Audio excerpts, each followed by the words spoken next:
Hi guys, welcome to Aruna teach Kannada YouTube channel. So ಇವತ್ತಿನ ವಿಡಿಯೋದಲ್ಲಿ third year B option Kannada textbook 4ನಲ್ಲಿ ಬರುವಂತಹ block 4ನಲ್ಲಿ ನಾವು ಸಾಹಿತ್ಯ ವಿಮರ್ಶೆಯ ತತ್ವಗಳ ಬಗ್ಗೆ ತಿಳ್ಕೊತೇವೆ. ಅದರಲ್ಲಿ ನಾನು ಇವತ್ತು ಘಟಕ 21 ಲೆಸನ್ ಪೌರಾತ್ಯ ಮೀಮಾಂಸಕರ ವ್ಯಾಖ್ಯಾನಗಳ ಬಗ್ಗೆ ಇವತ್ತಿನ ವಿಡಿಯೋದಲ್ಲಿ ತಿಳ್ಕೊಳ್ಳೋಣ. So let's start the lesson ಪೀಠಿಕೆ. ನಾನು ಪ್ರತಿಯೊಂದು ಪುಟವನ್ನು ನಿಮಗೆ ಎಕ್ಸ್ಪ್ಲೇನ್ ಮಾಡಬೇಕಾದ್ರೆ ಸೊ ನೀವು ಸ್ಕ್ರೀನ್ಶಾಟ್ ತಗೊಂಡು ನೀವು ನೋಟ್ಸ್ ಮಾಡ್ಕೊಳ್ಳಿ ಅಂತ ಹೇಳ್ತಾ ಲೆಟ್ಸ್ ಕಂಟಿನ್ಯೂ. ಪೀಠಿಕೆ. ಸಾಹಿತ್ಯವೆಂದರೆ ಮಾನವ ಜೀವನದ ಭಾವನೆ, ಕಲ್ಪನೆ, ಅನುಭವ ಮತ್ತು ಚಿಂತನೆಗಳನ್ನು ಸುಂದರವಾಗಿ ವ್ಯಕ್ತಪಡಿಸುವ ಕಲಾರೂಪ. ಭಾರತೀಯ ಕಾವ್ಯಶಾಸ್ತ್ರದಲ್ಲಿ ಅನೇಕ ಆಚಾರ್ಯರು ಸಾಹಿತ್ಯದ ಸ್ವರೂಪ, ಅದರ ಲಕ್ಷಣಗಳು ಹಾಗೂ ಮಹತ್ವದ ಬಗ್ಗೆ ವಿಭಿನ್ನ ಅಭಿಪ್ರಾಯಗಳನ್ನು ನೀಡಿದ್ದಾರೆ. ಇವರ ಅಭಿಪ್ರಾಯಗಳು ಸಾಹಿತ್ಯದ ಮೂಲಭೂತ ತತ್ವಗಳನ್ನು ತಿಳಿಯಲು ಅತ್ಯಂತ ಸಹಾಯಕವಾಗಿದೆ. ವಿವರಣೆಯನ್ನು ನೋಡೋಣ. ಸಾಹಿತ್ಯ ಸ್ವರೂಪದ ಮಹತ್ವ. ಸಾಹಿತ್ಯವು ಸಮಾಜದ ಕನ್ನಡಿ ಎಂದು ಕರೆಯಲ್ಪಡುತ್ತದೆ. ಇದು ಕೇವಲ ಮನರಂಜನೆಗಾಗಿ ಮಾತ್ರವಲ್ಲ, ಮಾನವನ ಜೀವನದ ಮೌಲ್ಯಗಳನ್ನು ಬೆಳೆಸುವ ಸಾಧನವೂ ಆಗಿದೆ. ಸಾಹಿತ್ಯದ ಮೂಲಕ ಮಾನವನ ಭಾವನೆಗಳು, ಸಂಸ್ಕೃತಿ, ಧರ್ಮ, ನೀತಿ ಮತ್ತು ಸಾಮಾಜಿಕ ಚಿಂತನೆಗಳು ವ್ಯಕ್ತವಾಗುತ್ತದೆ. ಸಾಹಿತ್ಯದ ಪ್ರಮುಖ ಮಹತ್ವಗಳನ್ನು ನೋಡೋಣ. ಫಸ್ಟ್ ಒನ್, ಮಾನವನ ಭಾವನೆಗಳನ್ನು ವ್ಯಕ್ತಪಡಿಸುತ್ತದೆ, ಸಮಾಜದ ಸಂಸ್ಕೃತಿ ಮತ್ತು ಪರಂಪರೆಯನ್ನು ಉಳಿಸುತ್ತದೆ, ನೈತಿಕ ಮೌಲ್ಯಗಳನ್ನು ಬೋಧಿಸುತ್ತದೆ, ಕಲಾತ್ಮಕ ಆನಂದವನ್ನು ನೀಡುತ್ತದೆ, ವ್ಯಕ್ತಿತ್ವ ವಿಕಾಸಕ್ಕೆ ಸಹಾಯ ಮಾಡುತ್ತದೆ. ಭಾರತೀಯ ಕಾವ್ಯಶಾಸ್ತ್ರದ ಆಚಾರ್ಯರ ಅಭಿಪ್ರಾಯಗಳ ಬಗ್ಗೆ ತಿಳ್ಕೊಳ್ಳೋಣ. ಫಸ್ಟ್ ಒನ್, ಭರತ ಮುನಿಯವರು ನಾಟ್ಯಶಾಸ್ತ್ರದಲ್ಲಿ ರಸ ಸಿದ್ಧಾಂತವನ್ನು ಪ್ರತಿಪಾದಿಸಿದವರು. ಅವರ ಪ್ರಕಾರ ರಸವೇ ಕಾವ್ಯದ ಆತ್ಮ.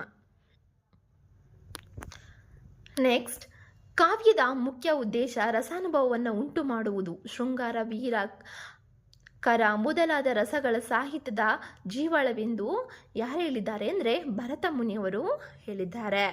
ಭಾಮಹರು ಏನು ಹೇಳಿದ್ದಾರೆ ಅಂತ ತಿಳ್ಕೊಳ್ಳೋಣ. ಭಾಮಹನವರು ಅಲಂಕಾರಕ್ಕೆ ಹೆಚ್ಚು ಮಹತ್ವ ನೀಡುತ್ತಾರೆ. ಅವರ ಪ್ರಕಾರ ಅಲಂಕಾರವೇ ಕಾವ್ಯದ ಶೋಭೆ ಅಂತ ಹೇಳಿದ್ದಾರೆ. ಅಲಂಕಾರಗಳಿಂದ ಕಾವ್ಯ ಸುಂದರವಾಗುತ್ತದೆ. ಉಪಮೆ, ರೂಪಕ, ಅನುಪ್ರಾಸ ಮುಂತಾದ ಅಲಂಕಾರಗಳು ಸಾಹಿತ್ಯದ ಸೌಂದರ್ಯವನ್ನು ಹೆಚ್ಚಿಸುತ್ತದೆ. ಥರ್ಡ್ ಒನ್, ವಾಮನನವರು ಏನು ಹೇಳಿದ್ದಾರೆ ನೋಡೋಣ. ವಾಮನನವರು ರೀತಿಯನ್ನು ಕಾವ್ಯದ ಆತ್ಮವೆಂದು ಹೇಳಿದ್ದಾರೆ. ರೀತಿರಾತ್ಮ ಕಾವ್ಯಸ್ಥ ಅಂತ ಹೇಳಿದ್ದಾರೆ. ಅಂದರೆ ಶೈಲಿಗೆ ಕಾವ್ಯದ ಜೀವ. ಪದಗಳು, ವಿನ್ಯಾಸ, ಭಾಷೆಯ ಮಧುರತೆ ಮತ್ತು ಅಭಿವ್ಯಕ್ತಿಯ ಶೈಲಿ ಸಾಹಿತ್ಯದ ಗುಣಮಟ್ಟವನ್ನು ನಿರ್ಧರಿಸುತ್ತವೆ. ಫೋರ್ತ್ ಒನ್, ದಂಡಿ. ಅಂದರೆ ದಂಡಿಯವರು ಕಾವ್ಯಾದರ್ಶ ಗ್ರಂಥದಲ್ಲಿ ಗುಣ ಮತ್ತು ಅಲಂಕಾರಗಳಿಗೆ ಮಹತ್ವ ನೀಡಿದರು. ಅವರ ಪ್ರಕಾರ ಕಾವ್ಯದಲ್ಲಿ ಶಬ್ದ ಸೌಂದರ್ಯ, ಅರ್ಥ ಸೌಂದರ್ಯ, ಗುಣ, ಅಲಂಕಾರ ಇವುಗಳ ಸಮನ್ವಯ ಅಗತ್ಯವಾಗಿದೆ. ಫಿಫ್ತ್ ಒನ್, ಕುಂತಕನು ವಕ್ರೋಕ್ತಿಯನ್ನು ಕಾವ್ಯದ ಆತ್ಮವೆಂದ ಹೇಳ್ತಾನೆ. ವಕ್ರೋಕ್ತಿ ಜೀವಿತಂ ಕಾವ್ಯಂ ಅಂತ. ಸಾಮಾನ್ಯ ಮಾತನ್ನು ವಿಶೇಷವಾಗಿ ಹೇಳುವ ಶೈಲಿಯೇ ವಕ್ರೋಕ್ತಿ ಇದೆ. ಸಾಹಿತ್ಯಕ್ಕೆ ಹೊಸತನ ಮತ್ತು ಚಮತ್ಕಾರ ನೀಡುತ್ತದೆ. ಇವಾಗ ಕ್ಷಮೇಂದ್ರ ಅವರು ಏನಂತ ಹೇಳ್ತಾರೆ ಅಂದರೆ, ಕ್ಷಮೇಂದ್ರ ಔಚಿತ್ಯಕ್ಕೆ ಮಹತ್ವವನ್ನು ನೀಡಿದವರು. ಔಚಿತ್ಯವೇ ಕಾವ್ಯದ ಜೀವ ಅಂತ ಹೇಳಿದವರು ಯಾರಪ್ಪ ಅಂದರೆ ಕ್ಷಮೇಂದ್ರ. ಕಾವ್ಯದಲ್ಲಿ ಸಂದರ್ಭಕ್ಕೆ ತಕ್ಕ ಪದ, ಭಾವ, ಪಾತ್ರ ಮತ್ತು ಭಾಷೆ ಬಳಸಿದಾಗ ಮಾತ್ರ ಅದು ಉತ್ತಮ ಸಾಹಿತ್ಯವಾಗುತ್ತದೆ ಎಂದು ಅವರು ಅಭಿಪ್ರಾಯಪಟ್ಟಿದ್ದಾರೆ. ಸೆವೆಂತ್ ಒನ್, ಆನಂದವರ್ಧನ್ ಅವರು ಆನಂದವರ್ಧನ ಧ್ವನಿ ಕಾವ್ಯದ ಆತ್ಮವೆಂದು ತಿಳಿಸಿದ್ದಾರೆ. ಧ್ವನಿಯನ್ನು ಕಾವ್ಯದ ಆತ್ಮವೆಂದು ತಿಳಿಸಿದ್ದಾರೆ. ಕಾವ್ಯ ಆತ್ಮ ಧ್ವನಿ ಅಂತ. ಪದಗಳ ಒಳಅರ್ಥ ಸೂಚಿತವಾರ್ಥವೇ ಧ್ವನಿ ನೇರವಾಗಿ ಹೇಳದೆ ಸೂಚಿಸುವ ಅರ್ಥ ಸಾಹಿತ್ಯಕ್ಕೆ ಅಳತೆಯನ್ನು ನೀಡುತ್ತದೆ ಅಂತ ಆನಂದವರ್ಧನ್ ಅವರು ಹೇಳಿದ್ದಾರೆ. ಮಮ್ಮಟ ಅವರು ಏನು ಹೇಳಿದ್ದಾರೆ ಅಂದರೆ, ಮಮ್ಮಟನವರು ಕಾವ್ಯದ ಸಮಗ್ರ ಸ್ವರೂಪವನ್ನು ವಿವರಿಸಿದವರು. ಅವರ ಪ್ರಕಾರ ಶಬ್ದ ಮತ್ತು ಅರ್ಥಗಳ ಸಮನ್ವಯವೇ ಕಾವ್ಯ. ಅವರು ದೋಷಪರಿತ, ಗುಣಮುಕ್ತ ಮತ್ತು ಅಲಂಕಾರಪೂರ್ಣ ಕಾವ್ಯವನ್ನು ಶ್ರೇಷ್ಠವೆಂದು ಹೇಳಿದ್ದಾರೆ. ಈಗ ವಿಶ್ವನಾಥ್ ಅವರು ಏನಪ್ಪ ಹೇಳಿದ್ದಾರೆ ಅಂದರೆ, ವಿಶ್ವನಾಥ್ ಅವರು ರಸಕ್ಕೆ ಹೆಚ್ಚು ಮಹತ್ವ ನೀಡಿದವರು. ವ್ಯಾಕ್ಯಂ ರಸನಾತ್ಮಕಂ ಕಾವ್ಯಂ ಅಂದರೆ ರಸಪೂರ್ಣವಾದ ವಾಕ್ಯವೇ ಕಾವ್ಯ ಎಂದು ಅವರು ಅಭಿಪ್ರಾಯಪಟ್ಟರು. 10th ಒನ್, ಜಗನ್ನಾಥ ಪಂಡಿತ. ಅಂದರೆ ಜಗನ್ನಾಥ ಪಂಡಿತನು ಕಾವ್ಯದ ರಮಣೀಯತೆಯನ್ನು ಮುಖ್ಯವೆಂದನು. ರಮಣೀಯಾರ್ಥ ಪ್ರತಿಪಾದಕ ಶಬ್ದವೇ ಕಾವ್ಯ. ಅಂದರೆ ಮನಸ್ಸಿಗೆ ಆನಂದ ನೀಡುವ ಅರ್ಥವನ್ನು ವ್ಯಕ್ತಪಡಿಸುವ ಶಬ್ದವೇ ಉತ್ತಮ ಸಾಹಿತ್ಯ ಎಂದು ಹೇಳಿದವರು ಯಾರಂದರೆ ಜಗನ್ನಾಥ ಪಂಡಿತವರು. ನೆಕ್ಸ್ಟ್, ಇವಾಗ ಆಧುನಿಕ ಕವಿಗಳು ಅಂದರೆ ವಿದ್ವಾಂಸರ ಅಭಿಪ್ರಾಯಗಳನ್ನು ತಿಳಿದುಕೊಳ್ಳೋಣ. ಆಧುನಿಕ ಯುಗದಲ್ಲಿ ಸಾಹಿತ್ಯವನ್ನು ಸಮಾಜ ಜೀವನದ ಪ್ರತಿಬಿಂಬವೆಂದು ಪರಿಗಣಿಸಲಾಗಿದೆ. ಸೊ ಕುವೆಂಪು ಅವರು ಏನಪ್ಪ ಹೇಳ್ತಾರೆ ಅಂದರೆ, ಕುವೆಂಪು ಅವರ ಪ್ರಕಾರ ಸಾಹಿತ್ಯವು ವಿಶ್ವ ಮಾನವ ಸಂದೇಶವನ್ನು ಸಾರಬೇಕು, ಸಾಹಿತ್ಯವು ಮಾನವೀಯತೆ ಮೌಲ್ಯಗಳನ್ನು ಬೆಳೆಸಬೇಕು ಎಂದು ಅವರು ಅಭಿಪ್ರಾಯ ಪಟ್ಟಿದ್ದರು.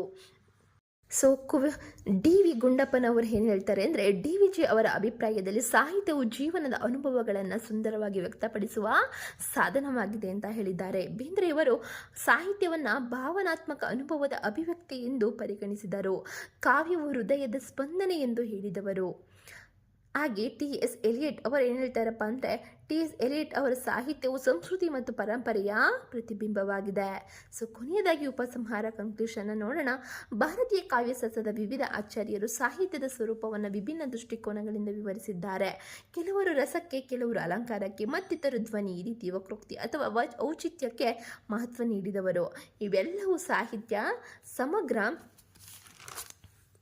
ಸೌಂದರ್ಯವನ್ನು ನಿರ್ಮಿಸುವ ಅಂಶಗಳಾಗಿವೆ. ಆಧುನಿಕ ವಿದ್ವಾಂಸರು ಸಾಹಿತ್ಯವನ್ನು ಸಮಾಜ ಜೀವನದ ಪ್ರತಿಬಿಂಬ ಮತ್ತು ಮಾನವೀಯ ಮೌಲ್ಯಗಳನ್ನು ಅಭಿವ್ಯಕ್ತಿ ಎಂದು ಪರಿಗಣಿಸಿದ್ದಾರೆ. ಹೀಗಾಗಿ ಸಾಹಿತ್ಯವು ಕೇವಲ ಕಲೆಯಲ್ಲ, ಅದು ಜೀವನದ ದರ್ಶನವಾಗಿದೆ.